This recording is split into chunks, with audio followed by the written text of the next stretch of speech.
இன்னைக்கு ஜூலை 26 இந்திய வரலாற்றுல ரத்தத்தால எழுதப்பட்ட ஒரு நாள். -டிகிரி குளிர்ல கால் வைக்கவே முடியாத செங்குத்தான மலை உச்சி. எதிரிகள் மேல இருக்காங்க, இந்திய ராணுவம் கீழே இருக்கு.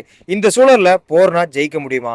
ஆனா இந்திய ராணுவம் ஜெயிச்சு காட்டுற நாள் இன்னைக்கு ஜூலை 26. 1999 கார்கில் மலை பிரதேசங்கள்ல பாகிஸ்தான் படையினர் ரகசியமா நுழையிறாங்க.